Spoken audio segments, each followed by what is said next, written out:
Life-saving emergency angiography. Successfully performed advanced heart support technology. I humbly welcome Dr. Babu Nerimalai, Senior Consultant.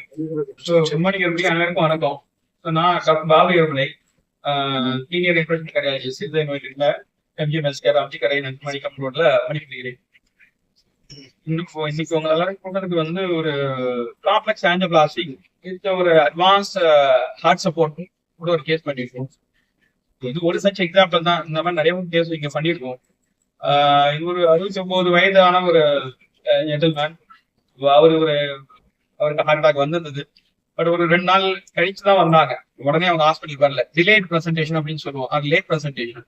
உங்களுக்கு கொஞ்சம் pain இருந்தது, heart pain இருந்தனால அவங்க வேற ஏதோ நினைச்சாங்க, கேஸ்ட்ரிக் அந்த மாதிரிலாம் இருந்துட்டு சில ஹாஸ்பிட்டல்லாம் போயிட்டு அப்புறம் அந்த கிளியரா தெரியல, அட்மிஷன் சொன்னாங்க. அப்புறம் அவங்க கொஞ்சம் வலி அதிகமானதுக்கு அப்புறம் ஒரு 2 நாள் கழிச்சு தான் எங்ககிட்ட வந்தாங்க.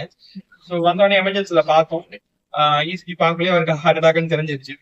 ஸோ ஹார்ட் அட்டாக் உடனே எக்கோ பண்ணி பார்த்ததுல எக்கோ வந்து ஹார்ட் ஸ்கேன் பிபியும் கம்மியா இருந்தது.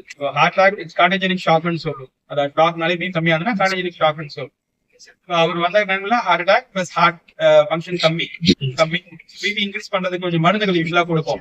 ஸோ பிபி இன்க்ரீஸ் பண்ற மெடிசன் அதை கொடுத்துட்டு அவருக்கு எமர்ஜென்சி ஆஞ்சியோகிராஃபி யூஸ்வலா ஹார்ட் அட்டாக் ஆஞ்சியோகிராஃபி பண்ணி பார்க்கக்குள்ள அவருக்கு வந்து இந்த கிரிட்டிக்கல் பிளாக்கேஜ், அது முக்கியமா மெயின் பார்ட் சப்ளை, இந்த லெஃப்ட் மெயின்ஸ் அப்படின்ற பிளட் வெசல் எங்க ஆரம்பிக்குதோ அந்த இடத்துல பிளாக்லாம் இருந்தது. ஆஞ்சியோகிராஃபி பண்ணக்குள்ளேயே அவர் கொலாப்ஸ் ஆயிட்டாங்கன்னா ஹார்ட் ஃபங்க்ஷன் ஆல்மோஸ்ட் ஸ்டாப் ஆயிடுச்சு. கார்டியாக் அரெஸ்ட் அப்படின்னு சொல்லுவோம். வேற ஆல்மோஸ்ட் கிரிட்டிக்கல் பிளாக். அப்புறம் உடனே அவங்க என்ன பண்ணோம், அவங்க chest compression, cardio pulmonary resuscitation CPR அப்படின்னு சொல்லுவோம். அதாவது செஸ்ட்ல வச்சு கம்ப்ரெஸ் பண்ணும். இது வந்து ஒரு மேனுவல் கம்ப்ரெஷன் சொல்லலாம். யூஸ்வலா செஸ்ட் கம்ப்ரெஷன் எடுத்து கொடுக்கறது அந்த ஹார்ட் வந்து கம்ப்ரெஸ் ஆயிட்டுல அந்த பிளட் வந்து ஹார்ட்டோட வேலை என்ன பம்ப் பண்றது, அதை நம்ம கம்ப்ரெஸ் பண்றதுனால அந்த பிளட் பண்றது அந்த மெக்கானிக்கல் சர்க்குலேட்டரி சப்போர்ட்ன்றது ஐஏபிபி, இந்த பலூன் பம்ப், ஷார்ட் ஆஃப் தான் பலூன் பம்ப். ஸோ அதுல 3 போட் பண்ணி அவரு வந்துட்டாங்க, இதெல்லாம் இம்ப்ரூவ் ஆயிட்டாங்க.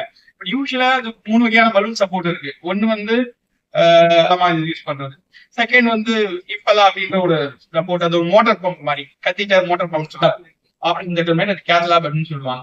அதுல எப்பயுமே வந்து இந்த எல்லாருக்கிட்டையும் பெரும்பாலும் அந்த ஐஏபிபி அப்படின்ற ஒரு பல்பம் பெரும்பாலும் மேஜர் எல்லாம் இருக்கும். ஸோ அதை இமிடியேட்டா அதை போட்டுடும். அதை தொடவடியா ஊசி போட்டு ஆஞ்சியோகிராஃபி பண்ற மாதிரி தான். ஸோ ஹார்ட்டுக்குள்ள போய் ஹார்ட்டுக்கு பக்கத்துல வைப்போம். ஸோ தட் ஹார்ட்டோட வேலையை அது பம்ப் பண்ணும், ஹார்ட் வேலை பம்ப் பண்றது. ஸோ இந்த பலூனும் அதே மாதிரி பம்ப் பண்ணிட்டு இருக்கும். இது ஒரு டெம்பரரி சப்போர்ட். பட் அதுலயும் அவருக்கு இம்ப்ரூவ் ஆகல. ஏன்னா ஆல்மோஸ்ட் பிபி வந்து ரொம்ப கம்மியானதுனால, ஏன்னா கார்டியாக் அரெஸ்ட்னா ஆல்மோஸ்ட் லைக் பிபி ரொம்ப கம்மியாயிக்கணும். ஸோ நாங்க கம்ப்ரெஷன் கொடுத்துட்டே இருக்கோம். உடனே வந்து அடுத்து இந்த மாதிரி கார்டியாக் அரெஸ்ட் ஆனவங்களுக்கு இது 3ல வந்து பெஸ்ட் வந்து எக்மோன்றதுக்காக யூஸ் பண்றது.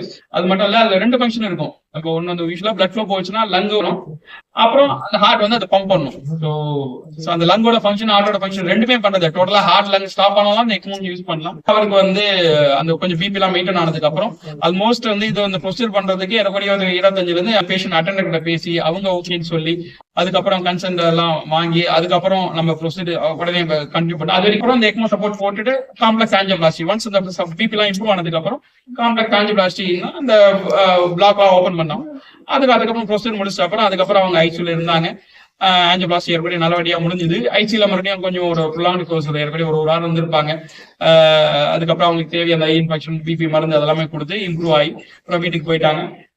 இப்ப ஏறக்குறைய வந்து அவங்க திரும்பியும் வந்திருக்காரு. ஹார்ட் ஃபங்க்ஷன் வந்து ஹார்ட் ஆல்மோஸ்ட் ஸ்டாப் ஆயிடுச்சுன்னா ஹார்ட் பம்பிங் ஃபங்க்ஷன் டோட்டலா ஆல்மோஸ்ட் டோட்டலா ஸ்டாப் ஆயிடுச்சு, ஸ்டாண்ட் ஸ்டில்னு சொல்லுவோம். இப்ப ஹார்ட் ஃபங்க்ஷன் பாத்தீங்கன்னா ஆல்மோஸ்ட் 53%, 55ன்றது நார்மல், 50 to 53 ஆல்மோஸ்ட் எக்ஸாம்ல 100க்கு 98 மார்க் வாங்குற மாதிரி. ஸோ அவர் ஏற்படைய 53% இம்ப்ரூவ் ஆயிடுச்சு. தனியா நடந்து போறாங்க. இன்னைக்கு அவரால் வர முடியல, மும்பை டிராவல் பண்ணியிருக்காரு. ஸோ எல்லாம் அவருடைய டே டு டே ஆக்டிவிட்டி எல்லாமே பண்றாரு. ஆல்மோஸ்ட் அவருக்கு வந்து ஒரு செகண்ட் இன்னிங்ஸ் லைஃப்ல வந்து ஒரு செகண்ட் சான்ஸ் கொடுத்த மாதிரி தான். இப்ப இதுல இது ஃபர்ஸ்ட் டைம் இங்க தான் பண்ணிருக்காங்களா அப்படின்றதோட இது வந்து இந்த ஹாஸ்பிட்டல்ல அந்த சப்போர்ட் இருக்கு.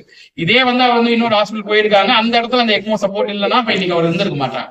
இது காம்ப்ளெக்ஸ் ஆஞ்சியோபிளாஸ்டியும் பண்றோம். அதுல 2 வகை நடந்திருக்கு. ஒன்னு காம்ப்ளெக்ஸ் ஆஞ்சியோபிளாஸ்டி, அந்த மெயின் பவர் சப்ளை பிளாக் இருந்தா பெரும்பாலும் இடத்துல அந்த ஒரு சின்ன ஒரு வீடு கட்டுறதுக்கும் பல மாதிரி அடுக்கு கட்டுறதுக்கும் டிஃபரன்ஸ் இருப்பாங்க ஒரு ஸ்கை கேப்பர். ஸோ அது மாதிரி அந்த ஒரு காம்ப்ளெக்ஸ் ஆஞ்சியோபிளாஸ்டி பண்ற டெக்னிக்கும் இங்க இருந்தது. அதோட முக்கியமா அது பண்ற அளவு